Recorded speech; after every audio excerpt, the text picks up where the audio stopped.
سلامونه ملګرو په دې هیله چې تاسو به ټوله تر روغ او جوړ زه یم سردار ولی اریان تاسو ګورئ ټیکنیکل احمدزای یوټیوب چینل ملګرو ډېر خوښ مې یو ځل بیا تاسو ته په نوې او خوندورې ویډیو کې حاضر یم انشاءالله ملګرو په نننۍ ویډیو کې دا طریقه درته وښیم موږ څنګه کولی شو خپل فیسبوک اکاونټ یو رسمي ایډي کارت جوړ کړو ملګرو ایډي کارت څه شی دا تصویر تاسو کوم پورته ګورئ چې ما د تاسو دلته دې ته ایډي کارت وایي نو دا ایډي کارت به ملګرو موږ څنګه جوړ کړو څه ګټې لري دا ټول اوس درته په ویډیو کې وښیم نو ملګرو د ایډي کارت جوړول ډېر مهم ځکه زموږ تاسو خپل هم پیږئ ماته دا زیات میسیجونه کېږي چې زما ته یو ریپورټ راوښي زه پلانکي ایډي خرابه کړم پلانکي ایډي خرابه کړم که چېرې ستاسو ایډي باندې ریپورټ وشي یا هم تاسو اکاونټ خراب کړي نو تاسو په دغه ایډي کارت باندې څنګه بیرته جوړولی شئ نو دا ډېرې ګټې لري کله چې ستاسو ایډي اکاونټ ډیسیبل شي یا هم فوټوسلاپ ته لاړ شي نو بیا تاسو کولی شئ ملګرو په دې ایډي کارت باندې څنګه خپل اکاونټ په ظرف د یو ساعت پورې یو ورځ کې څنګه تاسو خپل ایډي کارت څنګه بیرته په ډېره اساني سره جوړ کړئ نو تاسو زما دا درخواست چې دا ایډي کارت څنګه په خپل فیسبوک اکاونټ ته خامخا جوړ کړئ تر څو تاسو اکاونټ څنګه هېڅوک هم خراب نه کړي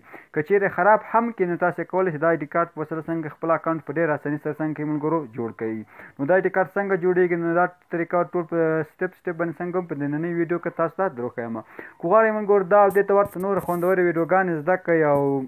پرمختګ وکړئ نو تاسو زه درخواست کوم تر څو زما یوټیوب چینل سبسکرایب کړئ او په خوا کې دا ګنټي ناله هم وهئ تر څو زموږ هره معلوماتي ویډیو تر ټوله مخکې نوی درسئ نو به ملګرو که ویډیو خوښه نو ویډیو سره لایک کړئ او خپلو ملګرو سره شیر کړئ په شیر کولو ملګرو ستاسو هېڅ شی هم نه ځي که شیر مې کړی ویډیو نور ملګري به هم دا طریقه زده کړي او ما ته به هم څنګه کې فایده راورسي که زما چینل به څنګه شي ملګرو مخ ته لاړ شي نو ویډیو سره شیر کوئ نور مې وخت نه نیسم ورځو ویډیو ته څنګه کولی خپل فیسبوک اکاونټ ته یو ایډي کارت جوړ کړو نو موږ سره اوسېږئ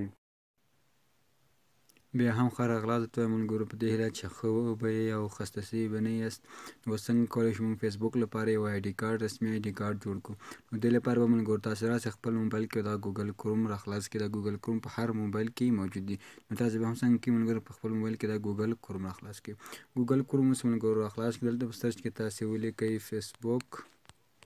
صحیح شو ملګرو فیسبوک ایډي کارت ایډي کارت څه لیکل څنګه کې ولیکئ ګالري صحیح ملګرو ګیلري به هم ولیکئ صرف دا مو هر کله ولیکل نو دا به څنګه کې ملګرو سرچ کوئ نو دا مو چې کله سرچ کړو نو یوه شېبه ورته انتظار وکړو تر څو موږ ته ویب سایټ راخلاص کړي نو تاسو ملګرو کوښښ په دغه ویب سایټ کې کار وکړئ صحیح ده ملګرو زه خپله په دې ویب سایټ کې ما جوړ کړی تاسو هم څنګه کوئ په همدې ویب سایټ کې جوړ کړئ نو اوس به دلته په دې ویب سایټ کې لینک بښنه سره په دې لینک باندې به کلیک وکړم د ویب سایټ کې یم چې خیر د ملګرو یوه شېبه به انتظار ورته وکړه که تر څو څنګه چې د لینک موږ ته راخلاص کړي زه به ویډیو لږ ودروم تر څو د لینک موږ ته راخلاص کړي زموږ نیټ څنګه ده ملګرو لږ کمزوری ده نو ملګرو کله مو چې په هماغه لینک باندې کلیک وکړو نو تاسو ته به داسې یوه صفحه راواړوي دلته ملګرو مختلفه کارتونه راوړي تاسو ته هر کارت باندې چې کلیک وکړئ تاسو ته کارت جوړیږي زه په دې لومړني کارت باندې کلیک کوم تاسو هم په دې لومړني کارت باندې کلیک وکړئ نو کله چې په لومړني کارت باندې کلیک وکړو نو یوه شېبه به انتظار وباسو تر څو څنګه چې دا کارت موږ ته راخلاص کړي نو زه به لږ ورته انتظار شم تر څو ملګرو دا بله صفحه موږ ته راخلاصه کړي نو کله مو چې ملګرو په کارت باندې کلیک وکړو تاسو ته به داسې یو آپشن دلته لیکلي جنریټ دلته شیر ده دلته ګیلري ده ملګرو دلته څنګه کلي سیو لیکلی ده نو تاسو به ملګرو دلته څنګه کوئ په دې لومړني آپشن چې کوم یو ده جنریټ پسې به لیکلی ملګرو په دې باندې څنګه کوئ تاسو دلته کلیک وکړئ زه به هم دا دلته ووهم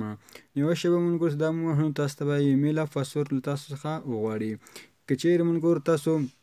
ملګرو کله مو چې په جنریټ آپشن باندې کلیک وکړو نو تاسو ته به داسې صفحه راوړي نو دا ملګرو دا څنګه شو زما د خپل د فیسبوک ایډي کارت شو نو تاسو ملګرو چې کله په جنریټ آپشن باندې کلیک وکړئ تاسو خالته یو بله صفحه درکوي تاسو ته لیکي چې تاسو خپل ایمیل او پاسورډ داخل کړئ ما مخکې مې یو وار پکې جوړ کړی ځکه ما ته هغه صفحه رانه کړو تاسو ته څنګه کوئ لومړی درته لیکي چې ایمیل ورکړه بیا لاندې خانه کې درته لیکي چې پاسورډ پکې ورکړه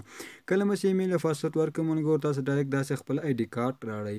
داسې کار کله ایډي کارت درته راواړو ملګرو دا څنګه شو ستاسو خپل شخصي ایډي کارت د فیسبوک لپاره شو نو دلته ملګرو د تاریخ هم تاسو ته لیکلی چې دغه تاریخ پر ملګرو دا څنګه کوي کار کوي ایکسپایر تاریخ د 2022 کال د اپریل د میاشتې 20 تاریخ څنګه شو ملګرو د دومره وخته پورې کار کوي اپریل میاشت پې اوس صحیح زه هم فکر کوم صحیح ده ملګرو دا تر دغه وخته پورې کار کوي نو دا ملګرو تر توګه څنګه کې دلته امضا هم پې کړې ده او دلته څنګه کې د ما کوم فیسبوک ټاپر چې هغه هم پې سوې ده او دا څنګه ده ملګرو د کیو آر کوډ یې هم ده نو کله مې زه غوښتل چې دا په خپل موبایل ته رسیو کوئ نو په دې ګیلري باندې آپشن باندې کلیک وکړئ یا هم په دغه سیو آپشن باندې کلیک وکړئ نو تاسو ته به دا ډاونلوډ شي. نو زه په دې سیو آپشن باندې کلیک کوم، زه غواړم خپل موبایل ته یې رسیو کړم. نو دا هم هر کله وهو نو دا به څنګه چې ملګرو سیو شي نو دا به سیټینګونه دلته لیکلي ملګرو ډاونلوډ، نو په دغه ډاونلوډ آپشن کلیک وکړئ. دا مو چې کار کله وهو نو دلته لاندې بل آپشن تاسو ته درکوي ملګرو، دغه لاندې چې کوم آپشن دی نو دغه ډاونلوډ باندې کلیک وکړئ. زه به دا ډاونلوډ کړم خپل نوم ګیلري ته به یې رسیو کړم. نو اوس به ورته ملګرو خپل ګیلري کې به څنګه چې دا موږ ته را ډاونلوډ شوی دا د ملګرو تاسو هم وګورئ څنګه چې دا موږ ته را ډاونلوډ شو. نو اوس په دې فاصله موږ کولی شو چې کار کله مو ایډي خلاص خراب پسې یا هم فوټو سلاپ ډیسیبل هر کم چې نو موږ کولی شو په دې ایډي کارت باندې خپل ایډي په ډېر اساني سره بیرته جوړ کړو. نو دا ملګرو زما د نن ورځې ویډیو هیله چې ویډیو مو خوښه شوې وي شی مو تر زده کړي. تر بیا پورې چې داسې ښه خوندوره معلوماتي ویډیو تاسو ته مو د کومه په لوی بخښونکي خدای مو سپارم. هر چېرته چې یاست ښاد او آباد اوسئ.